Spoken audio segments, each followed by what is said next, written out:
Moikka! Eli nyt tulee tämmönen kokkausvideo. Ja me tehdään mummelin hyvää marjapiirasta. eli suomennetusti mustikkapiirakkaa. Mun äitillä on tänään synttärit, niin me tehdään sille yllätys. Joo. Eli siihen tarvitset 1 desin sokeria. Sitten 150 grammaa sulatettua voita tai margariinia. jep. 3 desiä vehnäjauhoja. Meillä on 1 teelusikallisen leivinjauhetta.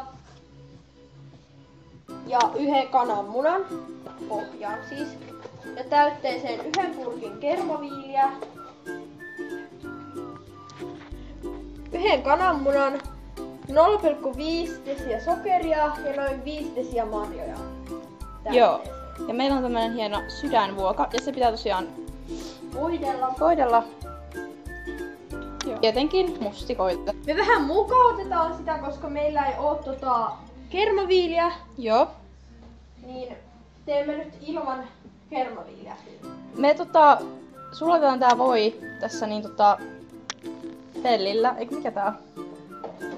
Liedellä, mutta sen voi myös mikrossa, mutta se ei oo niin ehkä niin hyvä tapa, mutta miten vaan. Eka laitetaan vehnäjauhot ja leivinjauhe. Joo, me laitetaan kuvaukseen sitten, että kuinka paljon näitä mitäkin tarvii. Ja tätä voi sitten ihan oman maun mukaan muokata, jos ei vaikka löydy jotain aineita.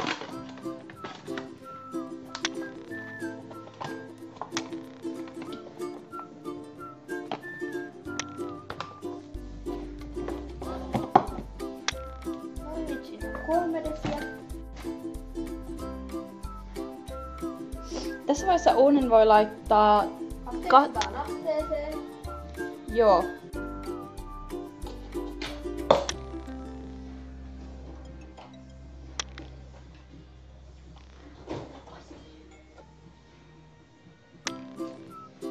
Näin, sitten desisokeria. Leivinjauhetta on jo, vehnäjauhoja on, sokeria, enää puuttuu margariini ja kananmuna. Joo. Pitäisikö sä oikeesti laittaa kaikki tänne vaan? Kyllä mä uskon, että näytti Johannan kananmunan rikkomisskillsit.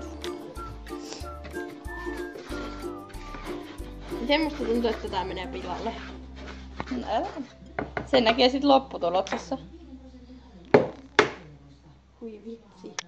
Nyt, älä mene kuoria, älä oikeesti, älä. Ai mua. Tälleen manaatte ennen kuin laitat ton. Ei tää hajoa! Siellä on kananmuna. Joo, eli kananmuna kuivien aineiden joukkoon.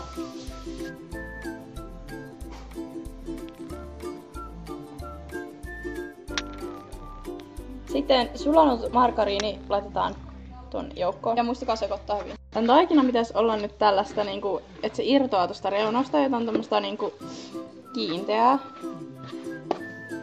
Sitten mitataan 5 desiä pakastemustikoita mittaan. Siellä on 5 desiä mustikkaa. Niin joko valitaan sokeria, jos se on semmonen hapaan tai semmonen, että ne ei oikein. Okei, nyt me levitellään toi tosta.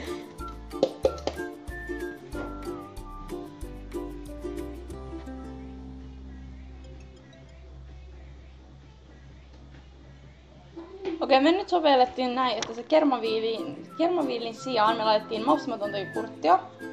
Ja sitten vaan uuniin. Ihan keskitasolle. Ja se on siellä. Minuuttia. Annetaan olla puoli tuntia.